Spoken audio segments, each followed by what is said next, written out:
টাকার নাম কি তাকওয়া? ভালো করে কথা বলবেন। ম্যাক্সিমাম যুবক ভাইরা এখানে তোমরা যারা আছো শুনে নাও। রসুল বলেছেন মুহাম্মদ সাল্লাল্লাহু আলাইহি ওয়াসাল্লামের উম্মত হওয়ার পরেও আপনাকে ডোনাল্ড লুর সাথে অথবা ডোনাল্ড ট্রাম্পের সাথে, জো বাইডেনের সাথে, অথবা জাহান্নামের নরকিট যারা তাদের সাথে, যাদেরকে কোনোদিন আপনি দেখেননি, যাদের সাথে কোনোদিন কথা হয়নি, এই ব্যক্তির সাথে হয়তো সেদিন হাসর হয়ে যেতে পারে।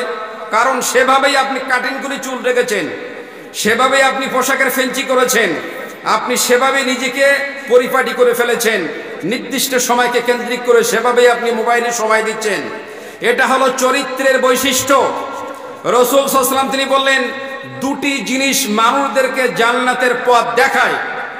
এক, উত্তম চরিত্র। উত্তম চরিত্র কাকে বলা হয়? উত্তম চরিত্রের বৈশিষ্ট্য কি? উত্তম চরিত্র কি দিয়ে আপনি কি দিয়ে রাসূল সাল্লাল্লাহু আলাইহি ওয়াসাল্লাম বুঝালেন? উত্তম চরিত্রের প্রথম বৈশিষ্ট্যের মূল নমুনা শুনে নেন। এই উত্তম চরিত্র গঠন হয় কোন জায়গায়? সূরা জিলজালের, একটু দয়া করে একটু আস্তে কথা বলুন, একটু আস্তে কথা বলুন, একটু আস্তে কথা বলুন। এক মুখে থাকেন, আমি আপনাকে কিছু বিষয় মেসেজ দিয়ে যাচ্ছি। সূরা জিলজাল, কিয়ামত যে পৃথিবীতে আল্লাহ প্রলয় করবেন, এই প্রলয়কে কেন্দ্রিক করে একটি সূরা নাজিল হয়েছে, সূরাতুল জিলজাল। এই সূরা জিলজালের 3 নম্বর আয়াতে ওয়াকালাল ইনসানু মা লাহা, সেদিন মানুষরা আল্লাহ তাআলার সামনে, সেদিন মানুষরা বলবে পৃথিবীর কি হলো। মানুষরা সেদিন পৃথিবীকে বলবে পৃথিবীর কি হলো, পৃথিবী এমন কেন করছে। তার মানে পৃথিবী কি করছে? এই পৃথিবীতে দাঁড়াই আপনি দিবানিশির ভিতরে যেই চরিত্র গঠন হওয়ার প্রয়োজন ছিল সেই চরিত্র নষ্ট করে ফেলেছেন। আপনি হাত দিয়ে এই মাইকটা ধরেছিলাম, এই টেবিলটায় বসেছিলাম, চেয়ারটায় বসেছিলাম, গাড়িতে বসেছিলাম, প্রাইভেটে বসেছিলাম, বিল্ডিং এর অবকাঠামোতে ছিলাম, যেখানে যে অবস্থায় আপনি যা করেছিলেন, কিয়ামতের মাঠে যখন আপনার পক্ষে বিপক্ষে ওইভাবেই আল্লাহর দরবারে উঠবে, সেদিন মানুষরা বলবে ওয়াকালাল ইনসানু মা লাহা, পৃথিবীর কি হলো, এমনটা কেন পৃথিবী করছে। রাসূল সাল্লাল্লাহু আলাইহি ওয়াসাল্লাম তিনি বললেন ফাকালা তাকওয়াল্লাহি ওয়া হুসনুল খুলুকি, পৃথিবীর মানুষদেরকে জান্নাতে যাওয়ার জন্য দুটি চরিত্রের বৈশিষ্ট্য অধিকারী যদি হতে পারে, আমার উম্মতরা জান্নাতে যেতে পারবে। আবু হুরায়রা, এক, উত্তম চরিত্র, ভালো চরিত্র, খারাপ চরিত্র নয়, ভালো চরিত্র। আপনি বলুন তো দেখি, এই গ্রাম, ভাই গ্রামের নাম কি? ওয়াহেদপুর গ্রামের একটা মেয়েকে বিবাহ দেওয়া হবে। এই প্যান্ডেলের ভিতরে মা বোনরা আছেন পর্দার ভিতরে, বয়সপ্রাপ্ত, বয়স 18+। 18+ যখন হয়েছে তাকে বিবাহ দিতে হবে। 18+ হয়েছে, আপনার ছেলেও ডাক্তারি করে পাশ করে এসছে মিশন থেকে, তাকেও একটা মেয়ের প্রয়োজন আছে। তো তাকে আপনি যখন তাকে যখন একটা মেয়ে খুঁজছেন, গোটা গ্রামের ভিতরে এত সুন্দর সুন্দর মেয়ে, অথচ আপনার ছেলেকে যখন বিবাহ দিচ্ছেন একটি মেয়েও খুঁজে আপনি পাচ্ছেন না, অথচ 18+, ওরা 1000টা মেয়ে অপেক্ষামান আছে আপনার মতো ছেলেকে বিবাহ করবে। তাই ওই সময় আপনার সেন্সে বলছে না, এই মেয়ে যেভাবে চলাফেরা করেছে, এই মেয়ে যেভাবেই ওঠা বসা করেছে, এই মেয়ের মাধ্যমে আমার বংশ পরম্পরা নিশ্চয় ভালো আসবে না। সুতরাং আমার দেখা দৃষ্টান্ত অনুযায়ী আমার ছেলেকে এই মেয়ে আমি বিবাহ দিতে পারি না। এটাই হলো উত্তম চরিত্র, এটাই হলো বৈশিষ্ট্য। ওই জ্ঞান যদি আপনার থাকে, ওই জ্ঞান দিয়ে ছেলে হোক আর মেয়ে হোক, মুরব্বী হোক আর জ্ঞানী হোক আর সুধী সমাজ যাই হোক, একটু বলুন তো দেখি আপনার চরিত্রটা কোন জায়গায়? চরিত্র ঠিক আছে তো? যদি চরিত্র থাকে অসুবিধা নাই। রাসূল সাল্লাল্লাহু আলাইহি ওয়াসাল্লাম এবার দ্বিতীয়বার তিনি বললেন কি, একটা হলো তাকওয়া আর একটা হলো উত্তম চরিত্র। তাকওয়া কি? আল্লাহকে ভয় পাওয়া। আল্লাহকে কোন জায়গায় ভয় পেলেন? ওয়ালাকি ইয়ানালুহুত তাকওয়া মিনকুম, পৃথিবীতে ওই ব্যক্তি সবচেয়ে বেশি আল্লাহর কাছে প্রিয় যেই ব্যক্তি তাকওয়ার ভিত্তিতে এগিয়ে গিয়েছে। আপনি কি জানেন মক্কার প্রথম মুয়াজ্জিন তিনি কে ছিলেন? মক্কার প্রথম মুয়াজ্জিন যিনি মক্কা কাবা ঘরের উপরে দাঁড়িয়ে আযান দিয়েছিলেন, কাবাকে সেজদা করি না, কাবার মালিককে সেজদা করি আমরা, কাবার দিকে সেজদা করি একতার জন্য, কাবাকে আমরা সেজদা করি না, মসজিদকে সেজদা করি না, মসজিদের যিনি প্রভু তাকেই আমরা সেজদা করি। সুতরাং কাবার উপরে দাঁড়াই যিনি আযান দিয়েছিলেন তার নাম হযরতে বেলাল।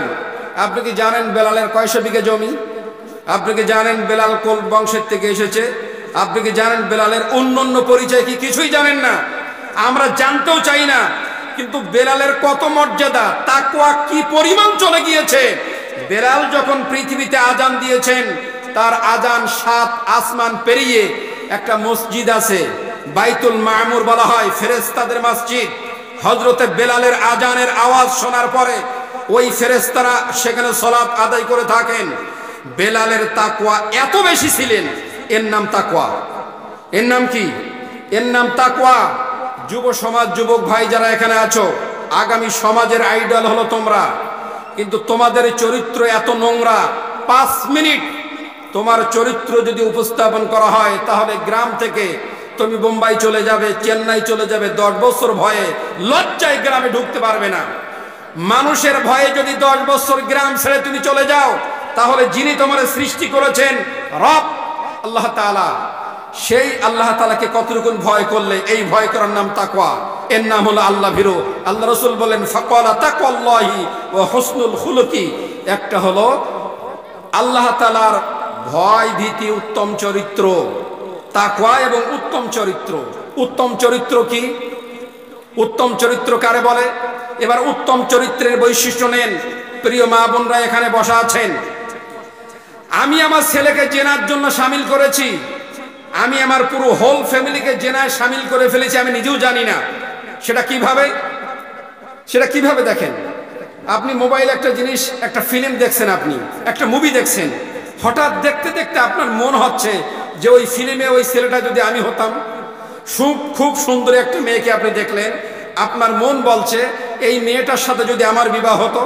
আপনি বসে বসে এটা দেখছেন, বাড়িতে বসে আপনি ডিশ এন্টিনারের মাধ্যমে আপনার গোটা ফ্যামিলি নিয়ে আপনি যখন নাটক দেখছেন, আপনার স্ত্রী বসা, আপনার মা বসা, আপনার ছেলে মেয়ে, ছোট্ট ছোট্ট বাচ্চা সবাই বসা, সবাই বসে একসাথে যখন ফ্যামিলি মিলে একসাথে বসে যখন আপনি একটা মুভি দেখছেন, আপনার স্ত্রী ভাবছে এই ছেলেটা খুব সুন্দর, এই ছেলে যদি আমার স্বামী হতো। আপনার স্বামী ভাবছে এই মেয়েটা খুবই সুন্দর, এই মেয়েটা যদি আমার স্ত্রী হতো। তার মানে আপনারা ফুল হোল ফ্যামিলি বসে বসে ওই যে নাটক এবং মুভির মাধ্যমে গোটা ফ্যামিলিটাকে আপনি জেনার কাতারে নিয়ে যাচ্ছেন, আপনি নিজেও জানেন না। আপনি জানেন না যে আপনি জেনার ভিতরে আছেন। এই মুহূর্তের ভিতরে আপনার বাচ্চাদেরকে, আগামী প্রজন্মকে এইভাবে করে যে জেনা আপনি শিক্ষা দিচ্ছেন, এটাই হলো তার দৃষ্টান্ত। কিয়ামতের মাঠে আপনার যখন বিচার কমপ্লিটলি হয়ে গেল, আল্লাহ আপনাকে নির্দিষ্ট করে দিয়ে দিলেন যে বিচার ক্লিয়ার হয়ে গেছে, লোকটা জান্নাতে যাওয়ার উপযোগী হয়েছে। যখন আপনি জান্নাতে যাচ্ছেন, আপনার ছেলে আব্দুর রহমান আটকা পড়ে গেছে। আব্দুর রহমান যখন আটকা পড়ে গিয়েছে, আব্দুর রহমানকে জাহান্নামে দিবে। ও সময় আল্লাহ তাআলার দরবারে বলেন, আল্লাহ আমাকে একা জাহান্নামে দেওয়া যাবে না। কেন যাবে না? আমি যখন খুব ছোট্ট ছিলাম, আমি ধর্ম জানতাম না, ধর্ম কারে বলে আমি জানতাম না, ইসলাম কারে বলে আমি জানতাম না, আপনি আল্লাহ আপনার ব্যাপারে আমি টোটালি ব্যাপারে আমার জানা ছিল না। আমার পিতা আমাকে বসে বসে সিনেমার কিভাবে ডায়লগ হয়েছে এটা আমাকে দেখাইছে, এটা আমি শিখেছিলাম। তারাই ছিল আমার আইডল, তারাই ছিল আমার আগামী সময়ের জন্য। আমার পিতামাতা ছিল সবচেয়ে বেশি আমার ফেমাস ছিল তারাই। আমি তাদেরকে দেখে দেখে পথ চলেছিলাম। আমার পিতামাতা আমাকে বলি নাই এইগুলো গুনাহের কাজ, মোবাইল দেখো না, কার্টুন দেখো না, গুনাহের কাজ, এটা কোনোদিন আমার পিতামাতা বলি নাই। আমার পিতামাতা যদি সেই ছোট্টবেলায় থেকে, শৈশব থেকে আমাকে যদি সেই শিক্ষা প্রদান করতেন, তাহলে আজ আমাকে এই জাহান্নামের কাঠগোড়ায় এসে দাঁড়াতে হতো না। সুতরাং আমাকে যদি জাহান্নামে দেওয়া হয়, আমার পিতাকেও দেওয়া লাগবে, আমার মাতাকেও দেওয়া লাগবে, আমি একা আপনার জাহান্নামে যাব না। আজ ফ্যামিলি হিস্টোরি এত কালচার খারাপ হয়েছে, এত নিকৃষ্ট মানের খারাপ হয়েছে, সেটা হলো এই যে আজকে পুরা হোল ফ্যামিলি এক জায়গায় বসে আমরা সিনেমা দেখি আর বলি না এটা একটা ভালো মুভি দেখছি। জি না, ভালো মুভি আপনি দেখছেন না। এটা আল্লাহ তাআলা বললেন ওয়াসিররু কাওলাকুম আও ইজহারু বিহি ইন্নাহু আলিমুম বিযাতিস সুদূর। পৃথিবীর মানুষ উচ্চ স্বরে কথা বলুক আর গোপন কথা বলুক, যেটাই করুক না কেন, আমি আল্লাহ তাআলা ওর অন্তর্যামী।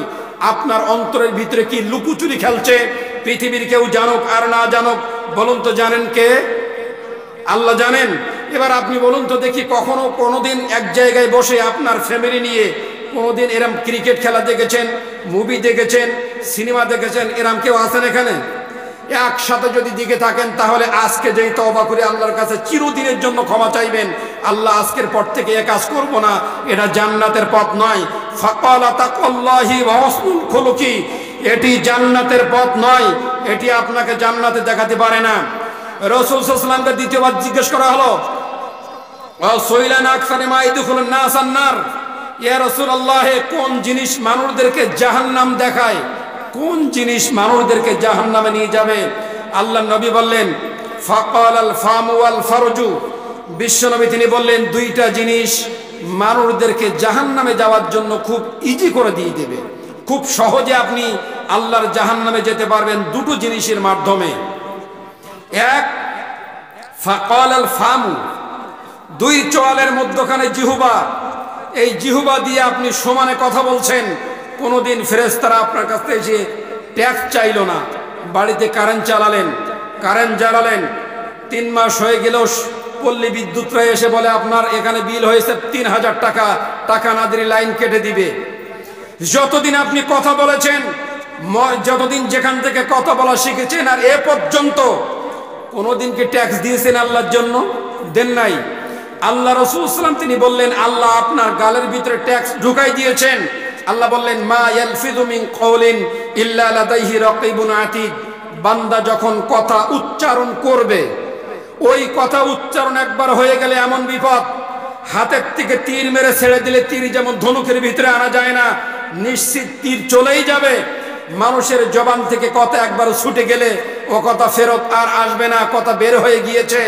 আল্লাহ তাআলা তাই বললেন মা ইয়ালফিযু মিন কাওলিন ইল্লা লাদাইহি রাকিবুন আতীদ, বান্দা জবান থেকে যখন কথা বলে ফেলবে, সাথে সাথে আমার সংরক্ষণকারী আছে, তারা বান্দার সকল কথা ধরে ফেলেছে। এখন আপনার কথা কি হয়েছে? যারা মুরব্বী আছেন মাইন্ড করবেন না, আমি আপনাদেরকে গালাগালি করছি না, আপনারা আমার শত্রু নয়, আমি পার্সোনালি আপনাদেরকে চিনি না। বয়স সন্ধিক্ষণে যারা পৌঁছায়, এরা কি করে? ওই চায়ের স্টলে বসে, চায়ের স্টলে ওখানে বসবে, ওই বয়সের যারা আছেন, ওই বয়সের এক জায়গায় 3 জন 4 জন 5 জন এক জায়গায় নিয়ে বসার পরে এবার গোটা এলাকার সমস্ত খিস্তি মারা শুরু করে দিবে। কার মেয়ে কি করেছে, কার ছেলে কি করেছে, কার বউ কি করেছে, কোন ছেলেটা কিভাবে কি করেছে, সারা টাইমটা ওখানে বসে বসে আপনি এভাবে করে গীবাত করলেন, আপনি সেখানে বসে মিথ্যা অপবাদ করলেন, যেটা আপনার জন্য একেবারে জান্নাতে যাওয়ার পথ বন্ধ হয়ে গেল। আপনি উত্তম চরিত্র আপনার আছে কিনা আমি জানি না, আল্লাহ আপনার ব্যাপারে খুব ভালো করে জানে। আল্লাহ রাসূল সাল্লাল্লাহু আলাইহি ওয়াসাল্লাম তিনি বললেন মানুষদেরকে জাহান্নামে নিয়ে যাবে মানুষের 2 চোয়ালের মধ্যখান জিহ্বা, এই জিহ্বা মানুষদেরকে জাহান্নামে নিয়ে যাওয়ার জন্য যথেষ্ট হয়ে যায়। আর লাস্ট আল্লাহ রাসূল সাল্লাল্লাহু আলাইহি ওয়াসাল্লাম তিনি বললেন আর একটি হলো মানুষের চরিত্র, মানে লজ্জাস্থান। মানুষের লজ্জাস্থান গোপনে পাপ করে। রাসূল সাল্লাল্লাহু আলাইহি ওয়াসাল্লাম তিনি বললেন আমার উম্মতদেরকে আল্লাহর দরবারে আমি ভয় পাই গোপন পাপের ব্যাপারে, যা আমার উম্মতেরা গোপনে গোপনে পাপ করবে, আর গোপনে যদি পাপ করে তাহলে আমার উম্মতদেরকে আল্লাহর পক্ষ থেকে গোপন বিপদ আসবে যা কেউ ঠেকাতে পারবে না। গীবাত শিকায়েত মানুষরা ওপেন করে, আর লজ্জাস্থানের কাজ মানুষরা গোপনে গোপনে করে। শুনে নেন পৃথিবীর মানুষরা, শুনে নেন, একজন ইমানদার ব্যক্তি যদি তার ঈমান থাকে তাহলে সেই ব্যক্তি তার নিজের চরিত্র হরণ করবে না। যদি তার চরিত্র থাকে এ কাজ কখনো সে করতে পারবে না। আল্লাহ মাফ করুক, বলুন আমিন।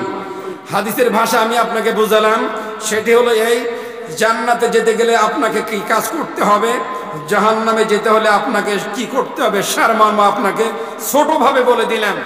এবার আসুন মূল বক্তব্যের ভিতরে আমি আপনাকে নিয়ে যাচ্ছি। তার আগে আপনাকে আমি একটা বিষয় ক্লিয়ার হতে যাচ্ছি, সেটা হলো এই, আল্লাহ তাআলা সূরা হজের ৭৬ নম্বর আয়াতে বললেন ইয়ালামু মা বাইনা আইদিহিম ওয়া মা খালফাহুম ওয়া ইলাল্লাহি তুরজাউল উমুর। আল্লাহ তাআলা এখানে বললেন যে মানুষের সামনে বলতে কি, আপনি আমাকে দেখছেন এ সামনে নয়, আল্লাহ তাআলার সামনে বলতে কি আপনি জানেন? আল্লাহ তাআলা বললেন সামনে বলতে আপনার 10 বছর হায়াত আছে, এই গোটা 10 বছরের কোন জায়গায় কি ফাটা আছে, কোন জায়গায় ছেঁড়া আছে, কোন জায়গায় ত্রুটি আছে, এটা আল্লাহ তাআলা ভালো জানেন। বলুন তো জানেন কে? আল্লাহ তাআলা ভালো জানেন। আল্লাহ তাআলা বললেন ইয়ালামু মা বাইনা আইদিহিম ওয়া মা খালফাহুম ওয়া ইলাল্লাহি তুরজাউল উমুর। আল্লাহ তাআলা ডাক দিয়ে পৃথিবীর মানুষদেরকে বললেন, এই পৃথিবীতে আমার বান্দারা যতদিন পৃথিবীতে বেঁচে থাকবে, 10 বছর হায়াত পাক, 20 বছর হায়াত পাক, আর 50 বছর হায়াত পাক না কেন, ওর হায়াতের ব্যাপারে বান্দা জানে না। ওই বান্দার গোটা সামনের বিষয়টা আমি আল্লাহ জানি। আর ওর অতীতের যে কর্মকাণ্ডগুলো হয়ে গেল, আপনার পিছনে যা কিছু হয়েছে আপনার কিচ্ছু মনে নাই, অথচ ওই পিছনের সকল বিষয়গুলাকে আল্লাহ তাআলার দরবারে আপনার হিসাব দিতে হবে।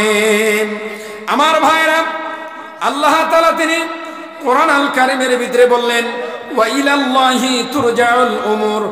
আর পৃথিবীর সমস্ত ব্যক্তিদেরকে, সমস্ত সৃষ্টিকুলকে আমি আল্লাহ আমার দরবারে ওদের ফেরত আসতে হবে। এখন আপনি আল্লাহর দরবারে তো ফিরে যাচ্ছেন না, জালসা শেষ করে বাড়িতে যাবেন, মা বোনরা বাড়িতে যাবে, তাহলে আপনি আল্লাহর দরবারে কিভাবে যাচ্ছেন?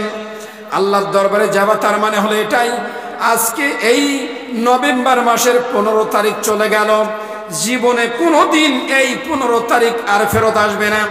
আপনার জীবন থেকে একটা দিন হায়াত চলে গেল। এভাবেই যেতে যেতে আজকে আপনার বয়স 50 হয়ে গেল, যেতে যেতে আপনার বয়স 40 হয়ে গেল। এই 40টা বছর আল্লাহর দিকে আপনি চলে গেলেন। আল্লাহর দিকে যাওয়ার পরেও আপনার কি একটু হুঁশ হলো না যে আল্লাহর দরবারে কি হিসাব দিব? আল্লাহ বললেন 50 আলফ সানা।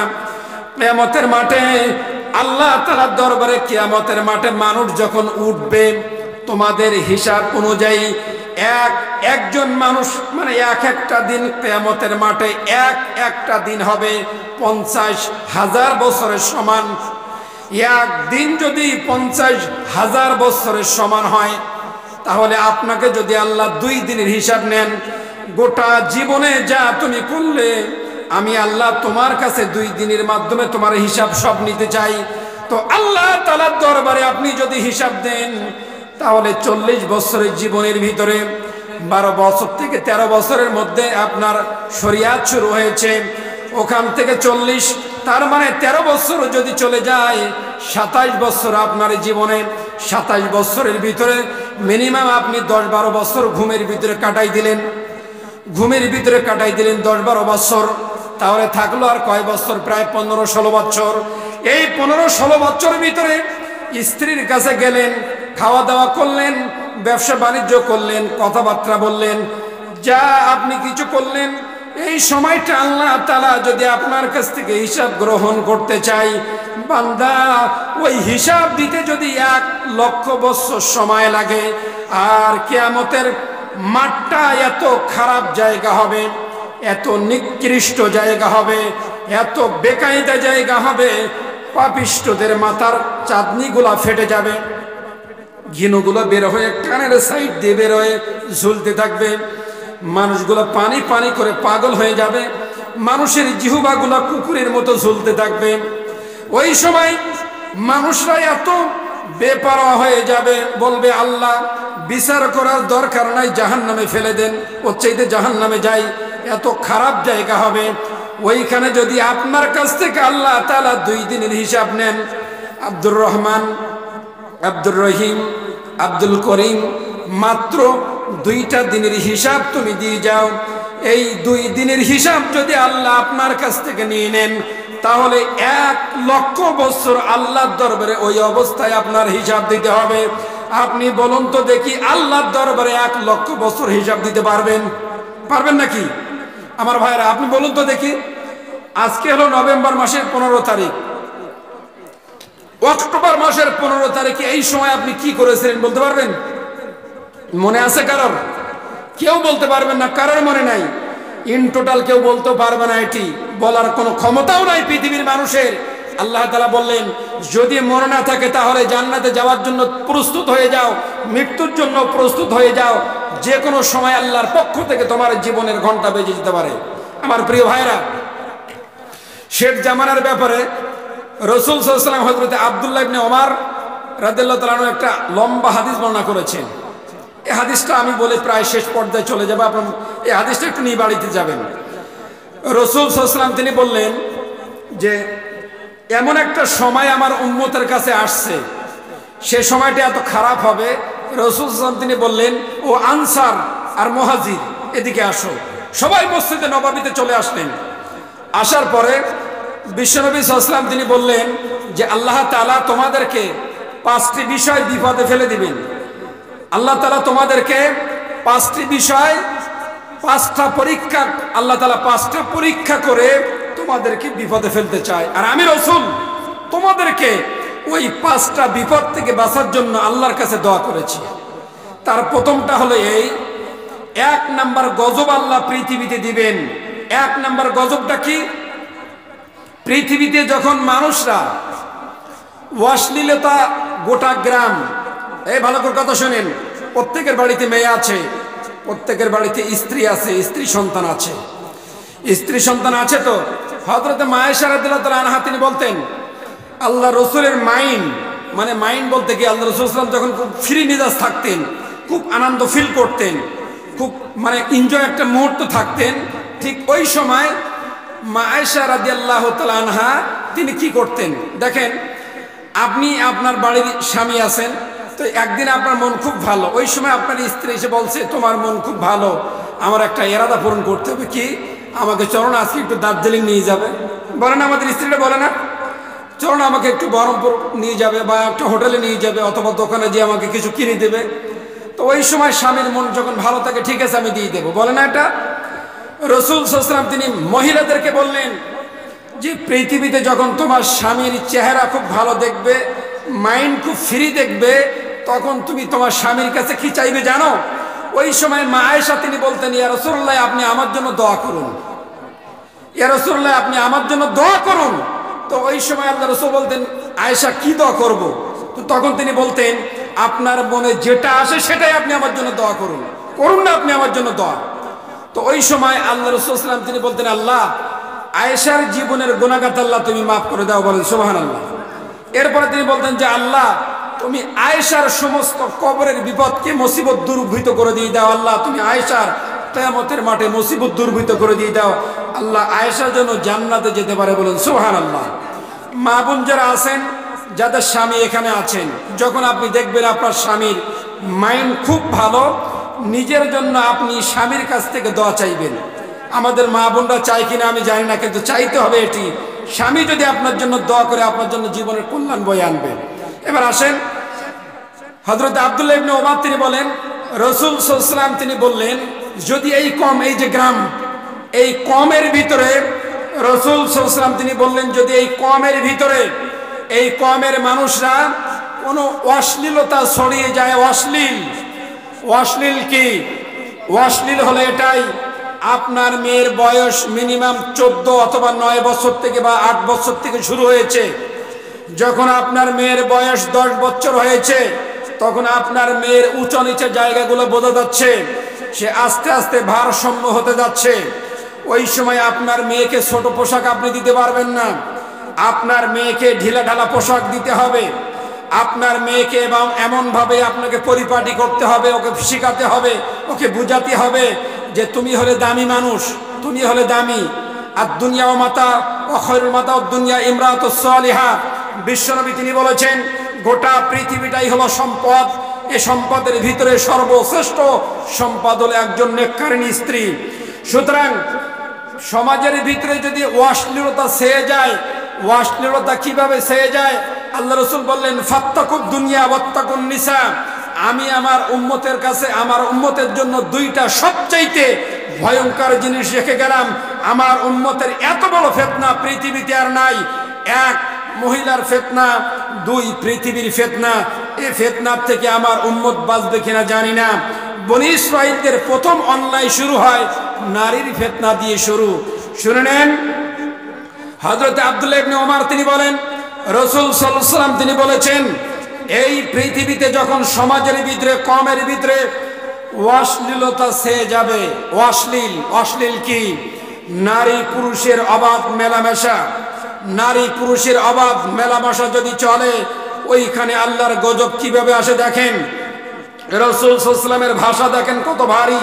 তিনি বললেন, যদি অশ্লীলভাবে এভাবেই চলাফেরা করতে করতে ওই কওমের মানুষরা ওই অন্যায় কাজের ভিতরে লিপ্ত হয়ে যায়, অন্যায়তে যদি লিপ্ত হয়ে যায়, ও পৃথিবীর মানুষ শুনে নাও, দুনিয়ার মানুষরা শুনে নাও, আল্লাহ রসুল বললেন, তাহলে আল্লাহ তাআলা ওই গ্রামের জন্য, ওই দেশের জন্য, ওই পৃথিবীর জন্য আকাশ থেকে, আসমান থেকে এমন এক গজব, এমন এক মহামারী আল্লাহ তাআলা বাজেট করে দিয়ে দেন, এমন এক বিপদ পৃথিবীতে আল্লাহ তাআলা দিয়ে দেন, যেই বালা, যেই মুসিবত, যেই ফিতনা পৃথিবীর মানুষরা ইতিপূর্বে কোনোদিন জানি নাই যে আল্লাহর কি সেই বিপদ কি। আমরা জানি ইতিপূর্বে করোনা নামক এক ভাইরাস আমাদের জীবন থেকে বের হয়ে গিয়েছে, গোটা পৃথিবীতে একসাথে ব্লক হয়ে গেল, এক্সপোর্ট ইম্পোর্ট বন্ধ হয়ে গেল, সিনেমাগুলো বন্ধ হয়ে গেল, ক্লাবগুলো বন্ধ হয়ে গেল, স্কুল ভার্সিটি ইউনিভার্সিটি বন্ধ হয়ে গেল, বাজারগুলো বন্ধ হয়ে গেল। প্রত্যেকটা ব্যক্তিকে, প্রত্যেকটা রাষ্ট্রপ্রধান নিজের রাষ্ট্রের ভিতরে তারা অবরোধ রেখে দিল, ঘর থেকে বের হলে মায়ের, কারণ ঘর থেকে বের হলে বিপদ আসছে। সেই বিপদ কি? এমন এক মহামারী। আরে মহামারীর ভয় তুমি কেন করছো? এই মহামারী কিসের জন্য আসলো সেইটা তুমি বন্ধ করতে পারলে না।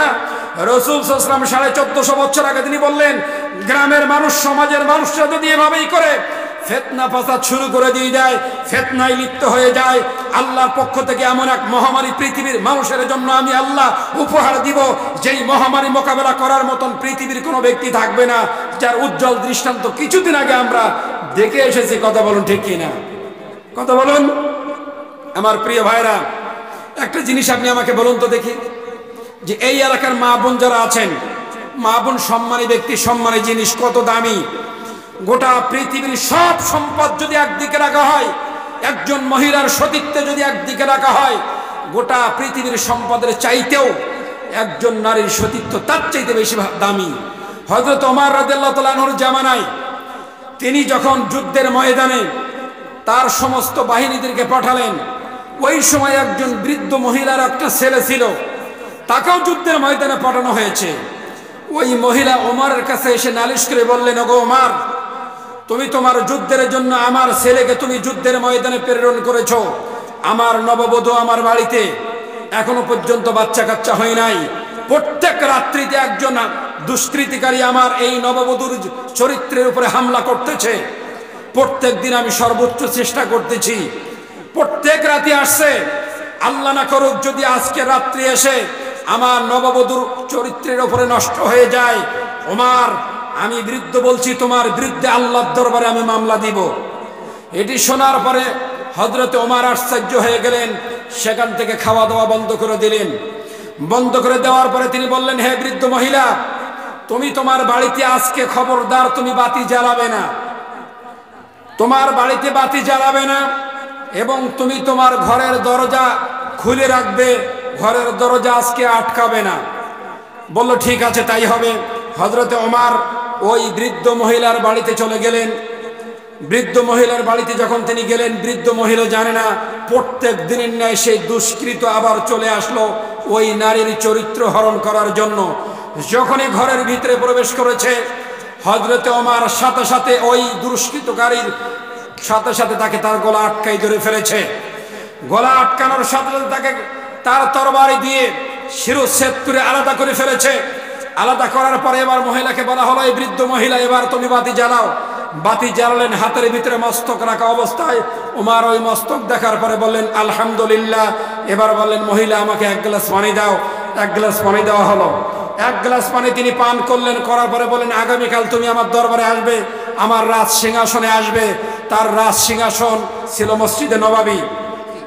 পুত্রবধূকে নিয়ে যখন তারপর দিন হযরত ওমরের কাছে গেলেন, ওমরের কাছে যাওয়ার পরে ওই সময় একেবারে পুরা মজলিসের ভিতরে হযরত ওমর রাদিয়াল্লাহু তাআলা আনহু তিনি বললেন, হে বৃদ্ধ মহিলা, শুনে নাও, তুমি যখন গতকালকে এসে আমার কাছে নালিশ করলে একজন দস্যু তোমার নববধূর চরিত্র হরণ করার জন্য প্রত্যেক দিন তোমার বাড়িতে হানা দিচ্ছে, আমার ভয় হচ্ছিল যে আমার ছেলে তো বাড়িতে আছে যুদ্ধের সময়, আমার ছেলে তার পুত্রবধূকে তার চরিত্র হানা দিচ্ছে কিনা আমার ভয় হচ্ছিল।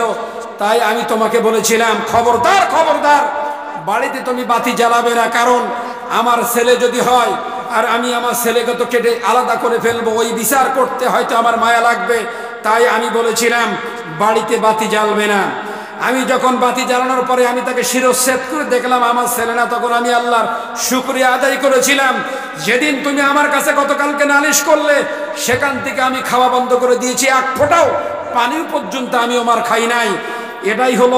এটাই হলো সিস্টেম, এটাই হলো ফিতনা। সমাজের ভিতরে যদি নারী ফিতনা হয়, সমাজের ভিতরে যদি পুরুষ ফিতনা হয়, ওই সমাজের ভিতরে আল্লাহর স্পেশাল বিপদ আসবে, স্পেশাল গজব আসবে, যা পৃথিবীর কোনো ব্যক্তি এই গজব এই বিপদ পৃথিবীর কোনো ব্যক্তি ঠেকাতে পারবে না।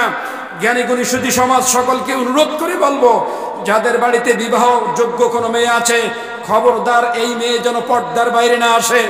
যদি যার বাড়িতে ছেলে বিবাহযোগ্য ছেলে আছে, এই মেয়ে এই ছেলের সাথে যেন অভাবেই মেলামেশা না করতে পারে। অবাধভাবে মোবাইল চেক করে নেবেন সে পূর্ণগ্রামী দেখছে কিনা, বন্ধু বান্ধব কারা আছে, এই নৈতিক দায়িত্ব আপনারই থাকবে। এটাই হলো ফিতনা।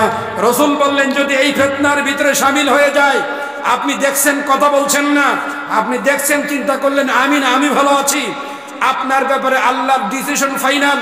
আল্লাহ তাআলা বললেন ওয়ালা তাআওয়ানু আলাল বিররি ওয়াত তাকওয়া ওয়ালা তাআওয়ানু আলাল ইসমি ওয়াল উদওয়ান ওয়াত্তাকুল্লাহ ইন্নাল্লাহা শাদীদুল ইকাব। আল্লাহ তাআলা তিনি বললেন সূরা মাইদার 2 নম্বর আয়াতে আল্লাহ বললেন ওয়ালা তাআওয়ানু আলাল বিররি ওয়াত তাকওয়া, তোমরা পরস্পর ভালো কাজে সহযোগিতা করবে। ওয়ালা তাআওয়ানু আলাল ইসমি ওয়াল উদওয়ান, যদি কোনো অন্যায় তোমরা দেখো, বেফায়সা অন্যায় অত্যাচার যদি সমাজের ভিতরে চলে, তাহলে তোমরা সেখানে প্রোটেকশন করবে। চুপচাপ মুখ বন্ধ করে থাকা যাবে না, ওই প্রোটেকশন করার দায়িত্ব হলো তোমার। দুর্ভাগ্য হলো সত্য, সেটা হলো এই, আমাদের বিবেক আমাদের বুদ্ধি মঙ্গল গ্রহে চলে গিয়েছে। একটা ছেলে আর একটা মেয়ে অবাধ মেলামেশা করছে, দেখেও আমরা দেখি না। পার্কের ভিতরে ছেলে মেয়েরা সেখানে যাচ্ছে, বিবাহ হয় নাই, সেখানে জেনায় লিপ্ত হয়েছে। রাসূল সাল্লাল্লাহু আলাইহি ওয়াসাল্লাম তিনি বললেন ওই এলাকার জমিন আল্লাহ জিলজাল দিয়ে ধ্বংস করে দিয়ে দেয়, ওই এলাকার জমিনকে আল্লাহ তাআলা গজব দিয়ে দেয়। যেই এলাকার যুবকেরা যুবতীরা এখনো বিবাহ হয় নাই, ওরা জেনায় লিপ্ত হয়েছে, আল্লাহ রাসূল বললেন ওই এলাকায় আল্লাহর এমন গজব নির্ধারণ হয়ে যায়, ওই গজব পৃথিবীর কোনো ব্যক্তি ঠেকাতে পারবে না, পৃথিবীর কোনো ব্যক্তি ঠেকানোর সুযোগ হয় না। আপনি বলুন তো দেখি, এলাকার ভিতরে এই ধরনের অন্যায় অত্যাচার হচ্ছে, কখনো কোনোদিন আপনি কি এটা বন্ধ করতে পেরেছেন, নাকি বন্ধ করার জন্য কোনো পদক্ষেপ গ্রহণ করেছেন? আজও পর্যন্ত পৃথিবীর কোনো ব্যক্তি এটা গ্রহণ করতে পারে নাই। এটা অবশ্যই আপনাকে করতে হবে, দায়িত্ব আপনার। রাসূল সাল্লাল্লাহু আলাইহি ওয়াসাল্লাম তিনি হাদিসের 2 নম্বর ব্যাপারে তিনি বললেন, ওই সময় যদি ওয়াইলুল লিল মুতাফফিফিন আল্লাযিনা ইযা ইফতারু আলান নাসি আস্তাউফুন, আল্লাহ রাসূল সাল্লাল্লাহু আলাইহি ওয়াসাল্লাম তিনি বললেন যারা ওজনে কম দেবে, যারা ব্যবসায়ী আছেন শুনে নেন, ডিজিটাল কায়দায় ওজনে কম দেওয়া হয়। রাসূল সাল্লাল্লাহু আলাইহি ওয়াসাল্লাম তিনি বললেন যারা ওজনে কম দেয়, ওজনে যারা কম দিবে, রাসূল সাল্লাল্লাহু আলাইহি ওয়াসাল্লাম তিনি বললেন যারা ওজনে কম দেয়, তখন আল্লাহ তাআলার পক্ষ থেকে ওই জাতির জন্য একটা অত্যাচারী শাসক নিয়োগ হয়।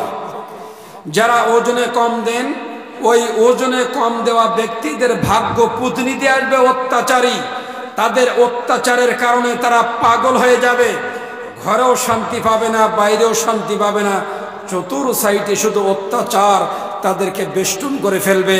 যারা ওজনে কম দিবে, যারা ওজনে কম দিবে, আল্লাহ বললেন ওই এলাকার ভিতরে আল্লাহ দুর্ভিক্ষ দেন। যারা ওজনে কম দিবে, আল্লাহ ওই এলাকার ভিতরে দুর্ভিক্ষ দেন। ওয়াইলুল লিল মুতাফফিফিন আল্লাযিনা ইযা ইফতারু আলান নাসি আস্তাউফুন, যারা মানুষদেরকে যখন মেপে দেয়, বেশি নেয় বা ঠিকঠাক নেয়, আর মানুষদেরকে যখন দেয় কম দেয়, এটা যখন হয়, আল্লাহ ওই এলাকায়, ওই গ্রামের ভিতরে, দেশের ভিতরে আল্লাহর গজব নেমে আসে। পৃথিবীর কোনো ব্যক্তি ওই গজব থেকে মুক্তি দিতে পারবে না। আমার প্রিয় ভাইরা, আমার প্রিয় বন্ধুরা শুনে নেন, যারা ব্যবসায়ী, মানুষদেরকে কম দিবেন না। মানুষদেরকে কম দিলে আল্লাহর বিপদ সুনিশ্চিত, পৃথিবীর কোনো ব্যক্তি ঠেকাতে পারবে না। 3 নাম্বার, যাদেরকে আল্লাহ সম্পদ দিয়েছেন, টাকা পয়সা দিয়েছেন, এই বিত্তবান ব্যক্তিরা যদি যাকাত না দেয়, আল্লাহ রাসূল বললেন তাহলে আল্লাহ আকাশের বৃষ্টি বন্ধ করে দেন। যদি যাকাত না দেন, তাহলে আল্লাহ আকাশের বৃষ্টি টোটাল বন্ধ করে দেন। পৃথিবীতে বৃষ্টি আসে তাহলে কেন? গবাদি পশু থাকার কারণে আল্লাহ তাআলা পৃথিবীতে বৃষ্টি দিয়ে থাকেন।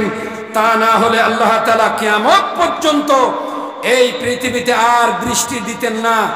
পৃথিবীর মানুষরা যদি যাকাত না দেয়, আমার প্রিয় ভাইরা, এই যে মাদ্রাসা কেন্দ্রিক এখানে কিছুক্ষণ আগে টাকা ওঠানো হলো, এটা হলো এই এলাকার একটা প্রদীপ, এই এলাকার একটা নূর, এই এলাকার একটা পথ প্রদর্শক।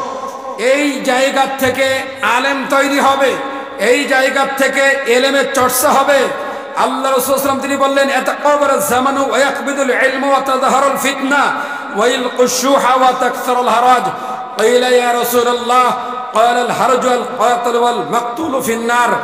বিশ্বনবী সাল্লাল্লাহু আলাইহি ওয়াসাল্লাম তিনি বললেন, এমন একটা সময় আমার উম্মতের কাছে আসছে, দ্রুত তাদের কাছ থেকে সময় চলে যাবে, ওয়া ইয়াকবিদুল ইলমু, ইলম উঠে যাবে আমার উম্মতের কাছ থেকে, আমার উম্মতের কাছ থেকে ইলম থাকবে না।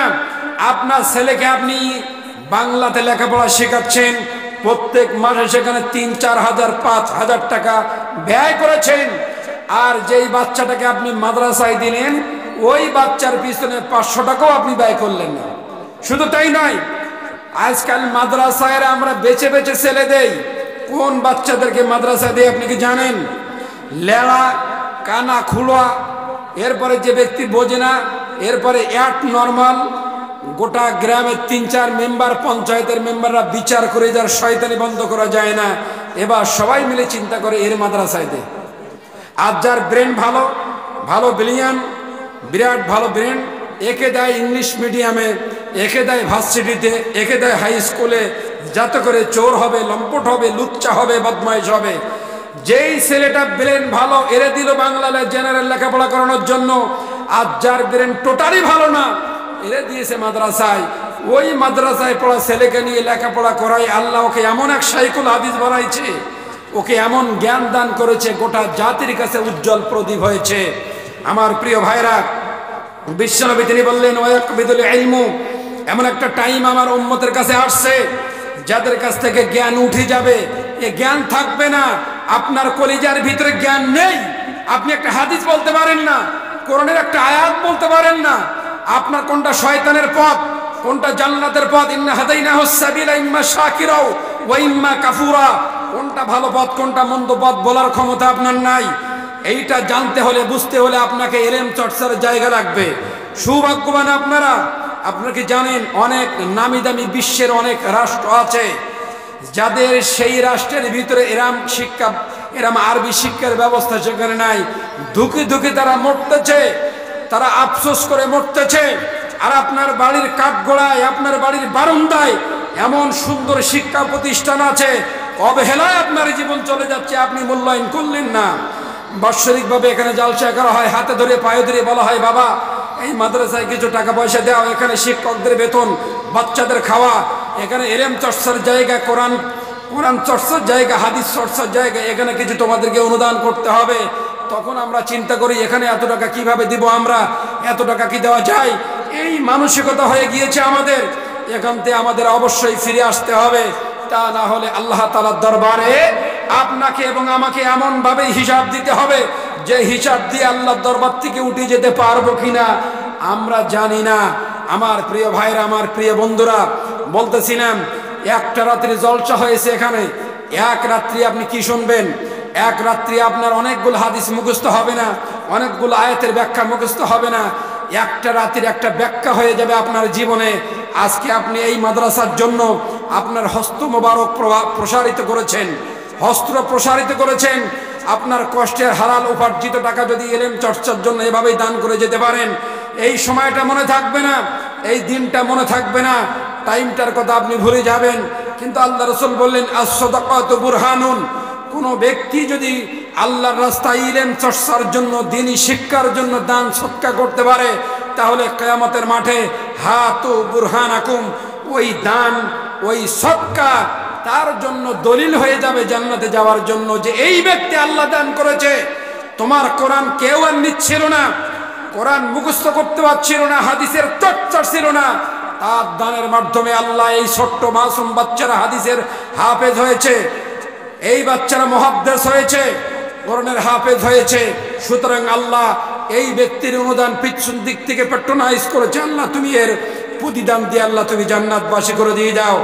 আমার প্রিয় ভাইরা, আমার প্রিয় বন্ধুরা, মেহেরবানি করে আপনাদেরকে অনুরোধ করে বলবো, ইট দিয়ে সিমেন্ট মাটি দিয়ে যে ঘর তৈরি করেছেন, এই ঘরের এত দাম, এত মর্যাদা, অকাল আল ইনসানু মা লাহা, কিয়ামতের মাঠে ঘরও আপনার পক্ষে কথা বলবে, আল্লাহ আমাকে টাকা দিয়ে নির্মাণ করেছে, আমি সেই ঘর, মাদ্রাসার ঘর, যেখানে বসে বসে আমি হাদিস শুনেছিলাম, যেখানে বসে বসে আমি কোরআন শুনেছিলাম, আল্লাহ এই লোকটা বড় বিপদে পড়ে গেছে, আল্লাহ লোকটাকে আপনি মাফ করে জান্নাত দেন। এই কথা কিয়ামতের মাঠে আপনাকে কেউ বলবে না, না বলবে আপনার সন্তান, না বলবে আপনার সম্পদ, ভালো আমল আপনাকে এই কিয়ামতের মাঠে বলবে। আমার প্রিয় ভাইরা, আমার প্রিয় বন্ধুরা, আপনার বুকের ভিতরে যদি বেদনা এখন শুরু হয়ে যায়, এখনই চলে যাবেন আপনি মালদার সবচেয়ে ভালো হাসপাতালে, সেখানে 10,000 20,000 টাকা আপনি ব্যয় করে 1 সপ্তাহের ভিতরে সুস্থ হয়ে গেলেন।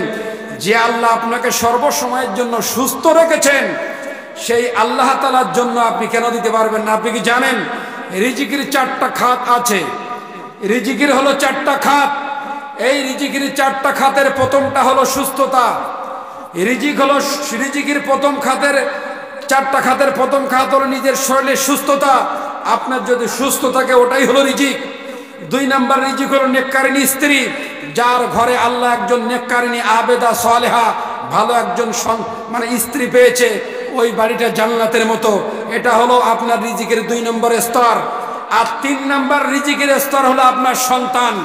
সন্তান বড় হয়েছে, কেউ মদ পান করতেছে, কেউ যে অমুক জায়গায় অ্যাক্সিডেন্ট করতেছে, কেউ যে ওখানে মারামারি করতেছে, ওখানে যে বোমিং করতেছে, আপনার বাড়িতে কোনো শান্তি নাই। 3 নাম্বার রিজিকের খাত হলো নেককার সন্তান যদি হয়, ওই সন্তান আপনার হলো রিজিকের 3 নম্বর খাত। আর 4 নাম্বার রিজিক হলো টাকা পয়সা, গাড়ি বাড়ি, ওটা হলো 4 নাম্বার লাস্টে। তো আমরা করেছি কি, যে সব বাদ দিয়ে লাস্টেটা ধরে ফেলেছি। আমার প্রিয় ভাইরা, হযরতে মুসা আলাইহিস সালাম আল্লাহ তাআলার কাছে তিনি দোয়া করতেন, আল্লাহ তুমি আমাকে সুস্থতা দান করো, আল্লাহ সুস্থতাই হলো রিজিক। আপনি যদি সুস্থ না থাকেন, তাহলে আপনাকে কোটি টাকার ভিতরে যদি রাখা হয়, আপনার কষ্ট হবে। সুস্থ থাকলে দুনিয়ার ব্যবসা বাণিজ্য করতে পারবেন, সুস্থ থাকলে আপনার বউ বাচ্চা সব ভালো থাকবে, সুস্থ থাকলে সমাজ ভালো থাকবে, সুস্থ থাকলে গোটা পৃথিবী ভালো থাকবে। সুস্থতাই হলো মূলধন। আল্লাহ আমাকে সুস্থতা রেখেছেন, সুতরাং নিজের সুস্থতার জন্য আল্লাহ তাআলার এই রসুলের ঘরে আল্লাহর করণের জন্য মেহেরবানি করে আমি মুসাফির ব্যক্তি শেষ পর্যায়ে আপনাদের কাছে আমি চলে এসেছি। রসুল বলেন, সালাসুম মুস্তাজাবুদ দাওয়া, 3 ব্যক্তির আল্লাহ তাআলার দরবারে মঞ্জুর হয়ে যায়। তার এক শ্রেণী হলো মুসাফির ব্যক্তি। আমি মুসাফির মানুষ, আপনাদের কাছে এসেছি। গত রাত 3টের সময় ট্রেনে উঠেছি, আর আমি ট্রেন থেকে নেমেছি প্রায় 4টের পরে, আর এখানে আসতে আসতে আরো টাইম লেগে গিয়েছে। তার মানে আমি, আল্লাহ রাসূল বলেন, আস-সফরু কিতাআতুম মিনান নার, সফর হলো জাহান্নামের আগুনের মতো। রাসূল বলেন, মুসাফির ব্যক্তি আল্লাহর কাছে দোয়া করলে মঞ্জুর হয়ে যায়, পৌঁছায়, সেটি কবুল হওয়া না হওয়া আল্লাহর ব্যাপার। আমি মুসাফির ব্যক্তি হিসেবে আপনাদের সকলকে অনুরোধ করব, অনেক দান দক্ষিণা এ মাদ্রাসায় করেছেন। এখানে ব্যবসায়ী ভাইরা আছেন, এখানে কর্মজীবী ভাইরা আছেন, চাষাবাদ ভাইরা আছেন। এখানে আল্লাহর জমিনে অনেক চাষাবাদ করে আপনারা জীবিকা নির্বাহ করছেন। ওই জীবিকা হতে আল্লাহ যে উত্তম রিজিক দিয়েছেন, মিম্মা রাযাকনাহুম, উত্তম রিজিক আল্লাহ দান করেছেন। ওই রিজিক থেকে আপনি খান, আর রিজিক থেকে এখান থেকে একটু ব্যয় করবেন, যেই ব্যয়ের মাধ্যমে ধর্ম প্রচার হবে, যেই ব্যয়ের মাধ্যমে এতিম বাচ্চাদের লালিত পালিত করা হবে। আমার প্রিয় ভাইরা, আমি মুসাফির ব্যক্তি আপনাদের জন্য দোয়া করি, হৃদয় উজাড় করে দোয়া করি আপনাদের জন্য, যে এই মাদ্রাসার জন্য শেষ বেলা আমার হাতের সাথে একটু হাত মিলিয়ে যাবেন। যা পারেন, যা দিয়েছেন দিয়েছেন। আবার নতুন করে আমার প্রিয় মায়েরা, আমার প্রিয় বোনেরা, আল্লাহ রাসূল সাল্লাল্লাহু আলাইহি ওয়াসাল্লাম তিনি বললেন, আমাকে যখন জাহান্নামের দরজায় রাখা হলো, আমি দেখলাম সবচেয়ে বেশি মহিলাদেরকে ফেলা হচ্ছে জাহান্নামে। অনবরত জাহান্নামে মহিলাদেরকে ফেলা হচ্ছে। জাহান্নামে মহিলাদের সংখ্যা 80%। ওই সময় মহিলারা বললেন, ইয়া রাসূলুল্লাহ, তাহলে ওই আগুন থেকে বাঁচবো কি ভাই? রাসূল বললেন, নফল সদকা, নফল দানের মাধ্যমে মহিলারা আল্লাহর ওই আযাব থেকে মুক্তি পেতে পারে। সেই সময় মহিলারা কানের ফুল, নাকের দুল, হাতের বালা, গলার হার, যা ছিল সম্পদ আল্লাহ রাসূলের হাতে দেওয়া শুরু করে দিলেন, এবং এসে বললেন, ইয়া রাসূলুল্লাহ, এই দানের বিনিময়, এই সৎকার বিনিময়কে আল্লাহ আমাদের মাফ করবে।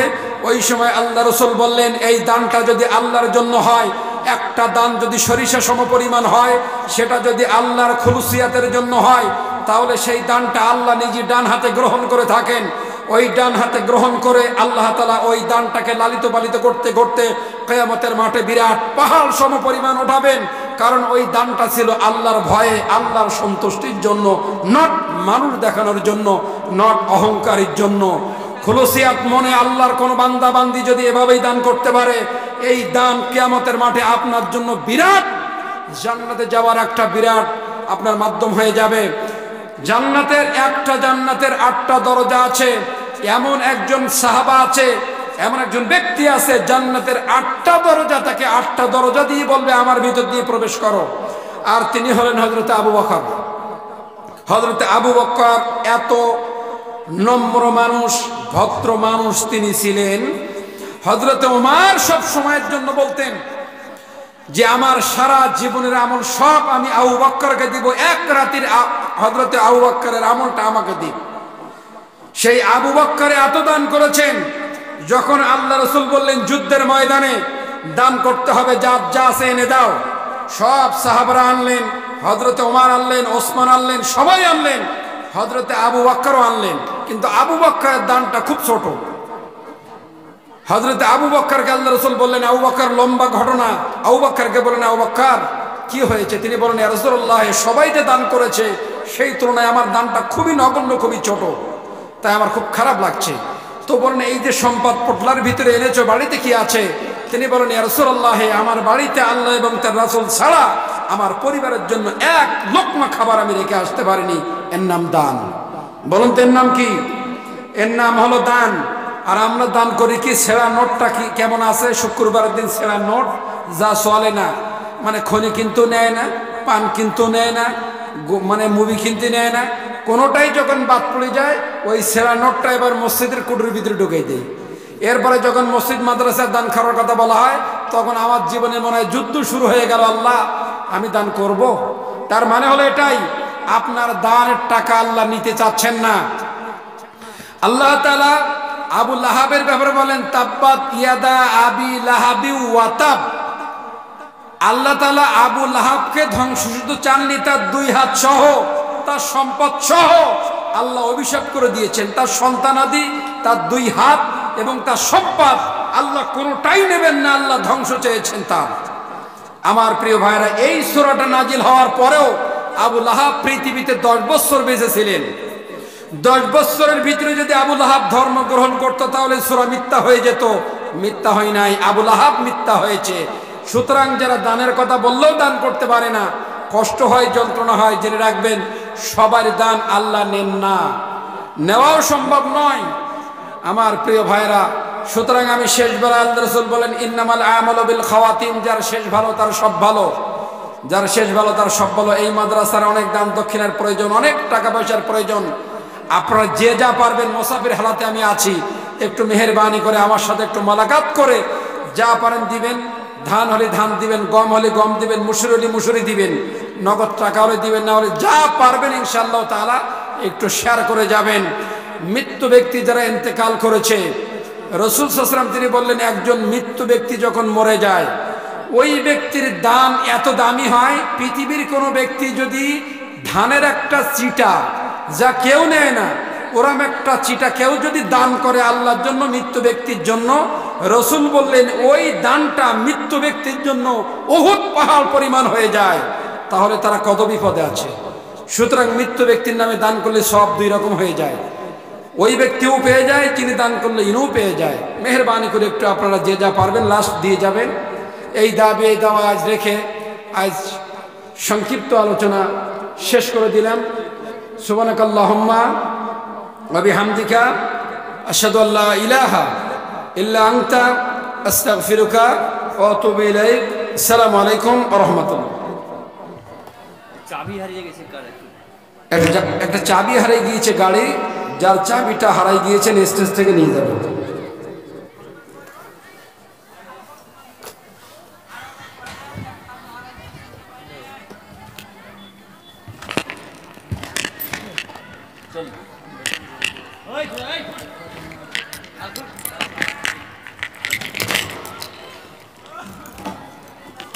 হাড়টা খুলে যায়